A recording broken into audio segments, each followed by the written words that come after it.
Hi, good morning all of you. मेरा नाम है शिफाली बेस्ट और मेरा जो सब्जेक्ट्स हैं वो हैं बिजनेस और अकाउंटेंसी। ठीक है, तो स्वाति मेरी बहुत अच्छी दोस्त है और स्वाति के रिक्वेस्ट करने पर बहुत वो उसने मुझे बहुत दिनों से बोला हुआ था कि मैम प्लीज़ अपना एक इंटरव्यू बता दो कि आपने कैसे कैसे इंटरव्यू फेस किया था, क्या क्या क्वेश्चंस पुट अप हुए थे। ठीक है, तो उसी के लिए थोड़ा बहुत, है ना, अगर मेरा इंटरव्यू कुछ आप लोगों के काम आए तो आई फील ब्लेस्ड।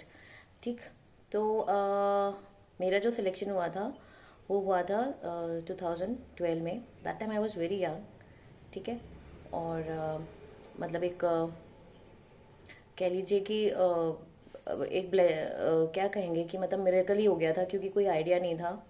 ठीक है, बट इतना टाइम हो गया है, 10 11 12 ईयर्स हो गए हैं उस बात को, तो चीज़ें बहुत बदल गई हैं।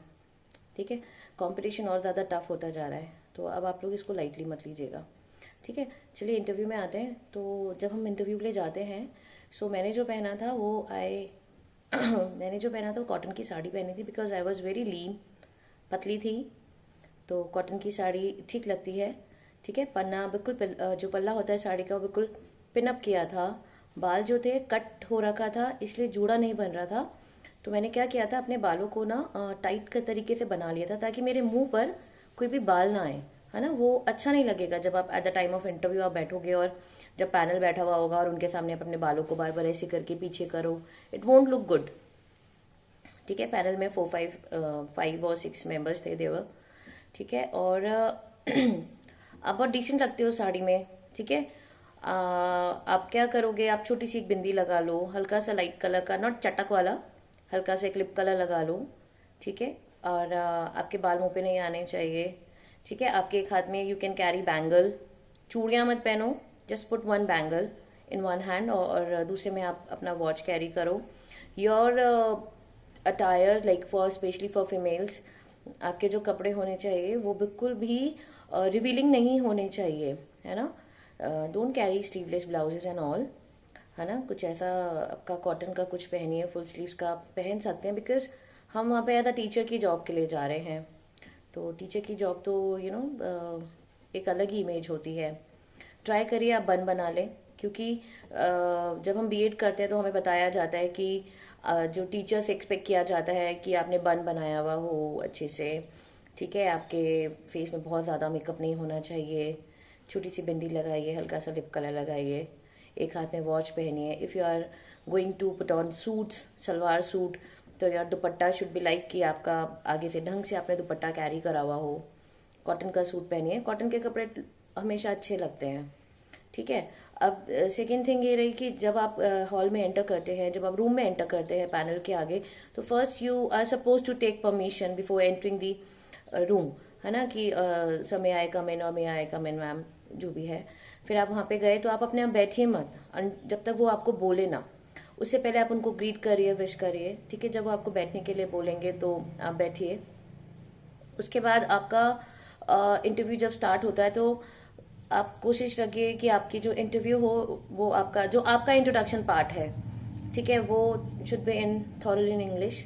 ठीक है, आप उसको इंग्लिश में बताइए अपना, क्योंकि अपने बारे में तो हम बहुत इजीली, सबसे इजी पार्ट होता है इंटरव्यू का, अपने बारे में आप कितने अच्छे से जानते हैं वो सबको पता है। तो आई मीन आपको पता है, तो आप अपना इंटरव्यू अपने बारे में आप बहुत कॉन्फिडेंटली बताइए, डोंट लूज योर कॉन्फिडेंस। ठीक है, बताइए आपका जो स्ट्रेंथ है, वीकनेसेस हैं, आप क्या कर रहे थे, है ना। फिर उसके बाद उनके क्वेश्चन आंसर्स राउंड होते हैं। ठीक है, क्वेश्चन आंसर्स राउंड को आप बहुत कॉन्फिडेंटली फेस करिए। और अगर मीनवाइल वो आपको बीच में कुछ खाने के लिए ऑफर करते हैं, ठीक है, तो आप मना कर दीजिए कि नहीं थैंक यू सर। ठीक है, जस्ट सिट स्ट्रेट, सीधा ऐसे बैठिए, ऐसा नहीं ऐसे जैसे मैं अभी बैठी हुई हूँ, मैं तो ऐसे बहुत कंफर्टेबली बैठी हुई हूँ, है ना, because I am at my home. तो जब आप बैठोगे तो आप बहुत एकदम इरेक्ट होके बैठो। ठीक है, आपका बॉडी पोस्चर बहुत मैटर करेगा, गर्ल्स का बॉडी पोस्चर बहुत मैटर करेगा। आपके हाथ ऐसे नहीं होना चाहिए बिकॉज ये जो आपका दिखाएगा it shows your lack of confidence. तो आपके हाथ जो होने चाहिए वो आपके लैप पे ऐसे कंफर्टेबली आप बैठो आराम से, आपकी फाइल उनको जो भी चाहिए उनको बताइए, आपके अंदर कुछ चीज़ें हैं अच्छी वो बताइए। उसके बाद तो वो आपसे जो क्वेश्चंस पूछेंगे वो बिल्कुल अलग ही होते हैं। और आप कुछ भी बोलो वो आपको क्रॉस क्वेश्चनिंग करेंगे ही करेंगे। आप केवी में क्यों आना चाहते हैं, या आपने इतना टाइम केवी में क्यों लगा दिया, आपको प्रिपरेशन में इतना टाइम क्यों लगा। तो बहुत सारे क्वेश्चंस हैं जो वो बैकफायर की तरह होते जाएंगे और आपको उनको आंसर करना ही है। ठीक है, तो ऐसा तो है नहीं कि बिल्कुल ऐसा हो जाएगा कि आप इनको एकदम सेटिस्फैक्ट्री आंसर दे दोगे या वो बिल्कुल आपके आंसर से सेटिस्फाई हो जाएंगे। ये तो किसी इंटरव्यू में नहीं होता है, नॉट जस्ट कि केवीएस के इंटरव्यू में, आप एनवीएस में जाओ, आप प्राइवेट स्कूल्स के लिए जाओ, कहीं पे भी वो नहीं सेटिस्फाई होते हैं। तो वो उनको अगर सेटिस्फाई होना है तो वो होंगे, नहीं होना है तो नहीं होंगे। बट ये है कि हम अपनी तरफ से कोशिश करते रहेंगे कि है ना, कि हम अपना एक सही और जेन्युइन और जो हम फील करते हैं हम वो आंसर करें। थोड़ा सा इंप्रेसिव भी होना ही चाहिए, एकदम ही सत्यवादी हरीशचंद्र मत बन जाना। थोड़ा सा मैनिपुलेटिव आंसर्स तो दे देना, आगे के लिए ठीक रहेगा। रेस्ट अभी मुझे स्वाति ने बोला है कि मुझे आप लोगों को एक अकाउंट्स का डेमो भी देना है। मुझे टाइम नहीं मिल पा रहा है क्योंकि अभी जरा 12th के स्टेट बोर्ड और सीबीएसई का अकाउंट्स का पेपर तो हो गया है, बट बिजनेस और इको का रहता है, तो अभी आजकल मैं उसमें बिजी हूँ। लेटर ऑन मैं अभी आज या कल में एक डेमो भी जरूर स्वाति को दे दूंगी। ठीक है, और होप ये मेरा इंटरव्यू जो मैंने फेस किया था वो आप लोगों के काम आए, थोड़ा बहुत ही काम आए। तो प्लीज लेट मी नो, बताइएगा कोई और हेल्प चाहिए होगी तो। ठीक है, और विश यू गुड लक। ठीक है, all the best, bye bye.